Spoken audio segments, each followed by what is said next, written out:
ертен бастап бітті, қасықшы жоқ болады.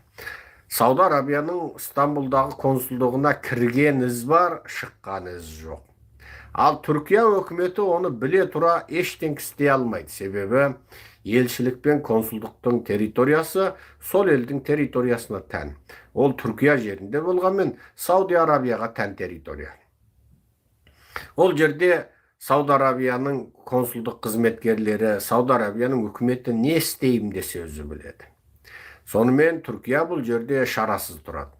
Ал Америка, тіпті CIA-дің барлау қызметі консулдықтың ішінде не болғанын, не сөйлескенін бәрін тыңдап біліп отырды дейді. Қасықшыны қалай ойбайлатып, қалай оның етін кәдімгі ұстарамен бірден қасықтап отырып тілгеніне дейін біледі дейді. Оның қанын қасықтап ішіпті, мыш. Қысқасы, қасықшыны азаптап отырып, адамзат тарихында болмаған ең сұмдық азаппен өлтірді дейді. Бұл шындық. Енді анығын бір Алла біледі, бірақ осылай өлтірді деген ақпарат сол кезде бүкіл дүние жүзін кезіп кеткен еді. Бірақ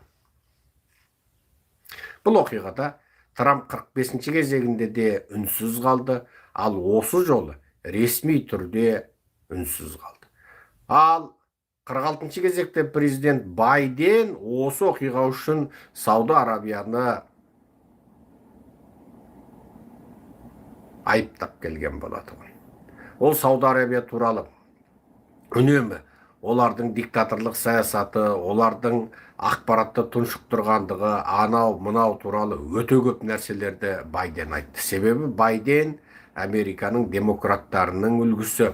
Байден Америкадағы бүкіл дүние жүзін демократияландыру дейтін міндетті мойнына алған демократтар партиясының лидері. Және соның атынан президенттікке түсіп, президенттікті жеңіп алушы адам. Ал Американың президенті Сауд Арабияның тақ мұрагері. Ресми түрде қазіргі Сауд Арабияның ресми патшасы болмаса да, патшаның қызметін атқарып отырған. Ресми патша қазір мәлкілдеп, кәртейіп, әшейін құр аты ғана патша болып тұрған осындай жағдайда, екі тізгін бір шылбырды қолына алған Сауд Арабияның тақ мұрагері Ханзада Салман Байденді де Американда ұнатпай қалған шын. Сөйтіп ол Қытайға жағымпазданып, Орысқа жағымпазданып, Америка Еуропамен қыңыр қисық саясат ұстана қалды. Себебі оған да оның артын қазатын, күнде басқан ізін аңдып, сарызіне шөп салатын бұндай қарекет оған ұнамайды. Себебі Салман Ханзада кім? Әлемдегі мұнай нарығын ашса алақанда жұмса жұдырығын ұстап отырған адам. Ертең таңертең жанармай бекетіне барып, қалтаңыздан қанша ақша күйдіріп, бензин құясыз, сәлерке құясыз.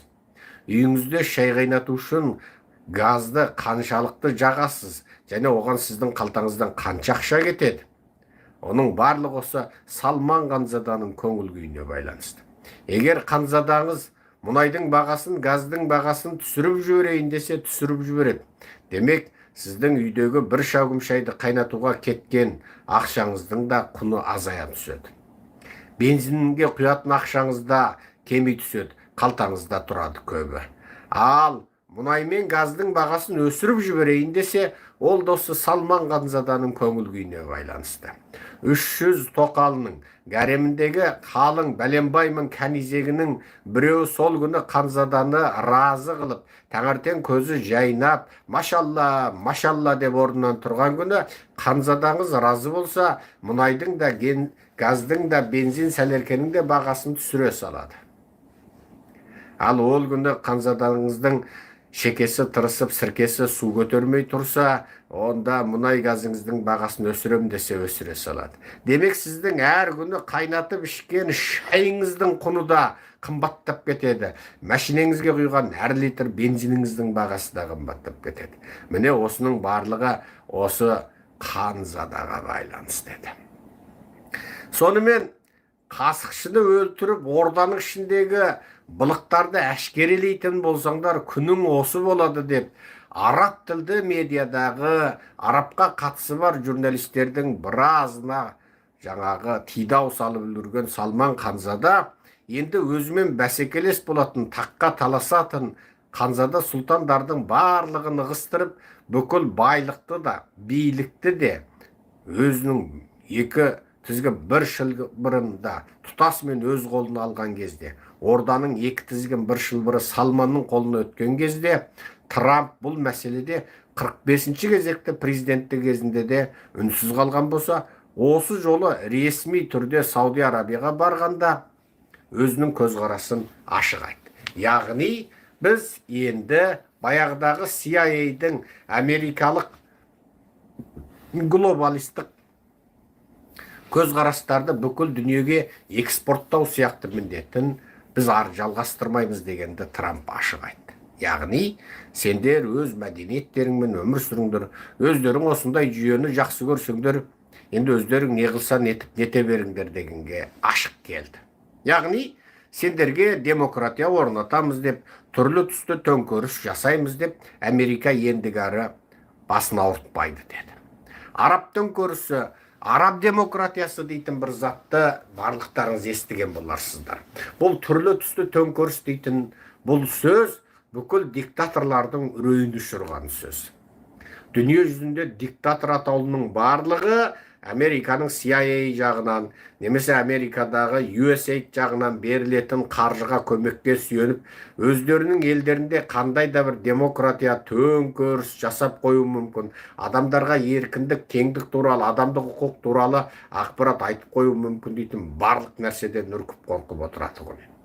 Оның ішінде әрине Ресейде, Қытайда, Қазақстанда бар. Олардың ең қорқатыны батыстық көзқарастағы азаматтардың көбеюі, немесе өз құқын талап қылатын адамдардың көбеюі. Сондықтан олар бұдан қатты шошиды. Енді өстіп отырғанда Американың президенті алды да, біз ендігәрі килікпейміз деді. Демек, кем дегенде, Трамп билік ететін осы 4 жылда Америка енді идеологиялық килігу жасамайды. Сен патшалық жүйе орнатасың ба? Сен гареміңде 300 канизек, 500 қатын ұстайсың ба? Өзің білесің. Сен елдер ермекке ермек ит, ермек мысық бақса, сен ана жерден арыстан, жол барыс бағасың ба? Өзің біл. Ермек арыстаныңа, ермек жол барысыңа күніне бір түйе сойып бересің бе? Өзің біл. Өзіңнің бір туған бауырың, Газадағы арабтар аш қалып, ішерге су жоқ, ауырғанына дәрі жоқ, жерге тамақ жоқ, қырылып жатқанда сендер дәу кісі бойындай дәу араб балауын жасап қойып, машалла деп әлгі жерде қолдарыңда жуылған жуылмаған майлы майсыз қолдарыңды тығып тұрып әлгі араб балауын жейсіңдер ма? Енді Америка келікпейді. Америка енді сен тек бізбен одақ болсаң болды дейді. Ары қарай сен кімсің, не қыласың өзің біл. Міне бұл Трамптың көзқарасы. Трамп Американың екінші дүниежүзілік соғыстан бергі халықаралық геосаясаттағы ұстанымын, бүкіл дүние жүзіне демократияны экспорттау дейтін қағазға жазылмаған осы бір мемлекеттік саясатын қысқасы осы жолғы орта шығыс сапары кезінде аяқтатты. Енді барлық диктаторлар жастықты биік қойып тыныш жатса болды. Бірақ бір шарт. Американың жауымен одақ болмайсың. Қытаймен одақ болмайсың. Міне, Қытайдың соңғы 30-40 жыл ішінде орта шығыста қазған оры, тескен ұясы, жасаған илеуі, үңгіген іні, салған инвестициясы, құрған зауыты Трамптың бірнеше күндік сапары кезінде күл талқан болды. Трамп араб жеріне бара салды да Қытайлардың бүкіл инвестициясын, саяси бүкіл арамза жоспарларын күл талқан қылды. Теуіп, тезегін шығарды. Ұрып, шаңырағын сындырып, уғын күл талқан етті. Трамптың осы жолғы араб сапары орысты да, Қытайды да Орта Шығыстан қуып шықты да, бұл жер енді Американың одағы деді. Бітті, болды. Көрдіңіздер ме? Бітті. Қысқасы Орта Шығыста орыс ойран салатын, Қытай білгенін істейтін, өткен 30-да 40 жылдық тарих аяқтайды. Енді бұл жерде Американың сөзі сөз. Бүкіл Орта Шығыстың мұнайын саясатын ұстап отырған ең алпауыт үш ел Сауд Арабия, Катар, Біріккен Араб Әмірлігі, біз білетін Дубай. Осы үш ел Сауд Арабия, Катар, Біріккен Араб Әмірлігі. Осы үш ел енді Американың одақтасы болып шығатын болды. Бұлардың Қытайдың Хуавеймен бірлесіп, жасанды ақыл базасын құруы, Хуавей бүкіл арабтың интернетін, жаңа Хуавейдің аспаптары жасайтыны, спутникте Қытайдың спутнигін пайдаланатыны, қорғаныс саласында Қытайдың қорғаныс жаңа қаруларын сатып алатындығы бәрі тасталған болды. Тіпті кейбір Ресейдің қаруларын алып, анау мұна қылып жүргеннің бәріне Америка болды. Жоқ, енді тек мен қорғаймын деді. Бұл да араб елдеріндегі шектен тыс байлықты ұстап отырған, мұнайдан, газдан түскен табыстан бүкіл дүние жүзіндегі ең алып қаржыны ұстап отырған осы үш араб елі. Ақшаларын қайда тығарын білмей, еріккеннен жаңағы ақшаларын Еуропа, Американың үлкен қалаларына апарып, анау жас 18-19-да қанзадалары туған күніне, мысығының туған күніне, итінің туған күніне, ермек арыстан, ермек жолбарысының туған күніне арнап, ақшаларын вертолеттан, тікұшақтан шашатын арабтың ақымақ қанзадалары, енді ол ақшаларын Америкаға келіп банкке қоюына, Американың жылжымайтын мүліктерін сатып алуына, Американың қаржы саласындағы, Wall Street журналдағы ірі америкалық хай-тек компаниялардың акцияларын, жарналарын сатып алуына, Американың мемлекеттік қарыздарын, мемлекеттік вексель зайымдарын сатып алуына бәріне окей. Олардың барлық мүддесі қорғалады. Қасықшыны өлтірмек түгілі, шөмішшіні өлтіресің бе, қазаншыны өлтіресің бе, Америка көзін жұмып тұрады. Болды. Сен тек Америка жерінде қылмыс жасама. Өз территорияңда білгеніңді істе. Міне. Трамптың саясаты осы. Бірақ бұл саясаттың, бұл арада қазақтар тағы бір аурумен ауырмайық, бәріміз.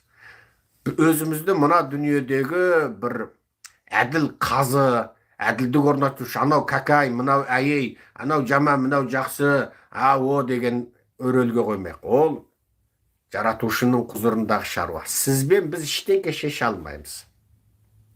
Біз адамбыз. Біз тек осы мүдделердің қақтығысының ортасынан өзімізге керекті алып үйренсек, өзімізге не керек? Қазақтың мүддесі не керек? Ұлттық ұпайымызды қалай түгендейміз? Онда бол, бізге жеткілікті сол. Себебі Трампқа әңгіме айтатын мен ешкім емеспін. Сауд Арабияның Салман ханзадасына анау мынау деп баға қоятын сен де мен де ешкім емеспіз. Отырып алып ойбай Газа деп қайғырып, Газабек болып өлең жазып, Алматыда бәлен километрге кезекке тұрып, Газаға жылу атап, одеял көрпе, ыдыс-аяқ атайтын ақымақ қазақшылықты қою керек. Енді ақылды қазақшылық жасау керекпіз. Ақылды қазақшылық деген не? Газаға бас ауыртса арабтың бас ауырсын. Біз қазақтың ұпайын түгендейік деген қазақшылық. Газа Сауд Арабияның әлемдегі ең ірі бай, қуатты қаржы орталығы болған Сауд Арабияның, дүниедегі ең үлкен туризмнің және мұнай сауданың ордасы болған Араб Бірлескен Әмірлігінің Дубайдың, дүниедегі олардан кейінгі ең қуатты бай елдердің бірі, мұнай мен газдың арқасында езуінен май ағып шылқып отырған Катардың шаруасы деп білейік. Бұтында бүтін дамбалы жоқ қазақ, Газаға басын қатырмай, енді осы ақш басы Трамп пенен Сауды басы Салманның ортасындағы осы келісімнен қазаққа не керек деп қазақтың басын қатырсақ болғаны. Қазақ сөйтіп әлемдік геосаясатта орыстың көзімен емес, Қытайдың көзімен емес, өзінің тәуелсіз көзімен ойлап, біреуді әйей, біреуді кәкей дегенде, орыс әйей дегенде әйей деп, орыс какай дегенді қойса, Қытай әйей дегенді әйей деп, Қытай какай дегенді қойса, онда қазақ болады. Онда Құдай жаратқан тәуелсіз қазақ болады. Естеріңізге сала кетейік, бір кезде Сирияға барып соғысқа қатысып қойған қазақтарды қаралау мемлекеттік деңгейде жүрді. Ойбай, Сирияға барып қойыпты деді. Қарапайым халық Сирияға барып қойған сол қазақтарды деген қарғап сілеп, ойбай, енді көрсе жай қазақтың өзі оларды түтіп жейтіндей болып қалды. Тура түтіп жеп, етін жеп, сүйегін бүркіп тастағысы келді. Сөйтсек, ол орыстың көзқарасы. Орыстың көзқарасы. Неге? Сирияның диктаторы Башар Асад орыстың қарғы баулы ит еді. Шынжыр балақ шыбар төс Башар Асад әкесі екеу Сирияны жарты ғасырдан астам уақыт билеп, бәленбай 100 мың, бәленбай миллион сириялықты өлтіріп, ана жерде дүниедегі ең сұмдық диктаторлық жүйені орнатты. Өзінің ордасының ішінде фентанил жасайтын құпия зауыт салды. Сөйтіп, есірткіні бүкіл дүние жүзіне таратушының біреуі сол Башар Асад болды. Адамдар қамалып тіпті неге қамалғанын білмейді. Адамдар көшеде тіпті Башар Асадқа наразы бір-екі күңкіл әңгіме айтқандық үшін жалаң еткен бүкіл халықтың сөзін аңдыған шпиондар жағынан тұтқындалады. Сот жоқ, тергеу жоқ, прокуратура жоқ, адвокат жоқ. Әлгі бейшара сол қамалғаннан, сол көшеден ұсталғанда ұсталып кетті. Сол қамалғаннан өмірдің соңына дейін қамалып кетеді. Тіпті кейбір түрмелерінде адамдар тік тұра алмайды, тек екпеттеп жатады. Сол екпеттеп жатқан күйі әкелген бір тістем нанын, бір ұрттам суын ішеді, сол күйі өледі. Түрмелері жер бетіндегі тозақ болды. Енді сол Сирияңыз. Сол Сирияға қарсы азаттық үшін халық көтерілді. Оның өзінде бірнеше топта болды. Мысалы, күрттердің тобы болды, арабтардың өзінің тобы болды. Сол кезде осы кеше ғана Трамппен кездескен Сирияның басшысы да болды. Ол кезде оның халықарадағы аты CIA жағынан іздеу жарияланған атақты қанішер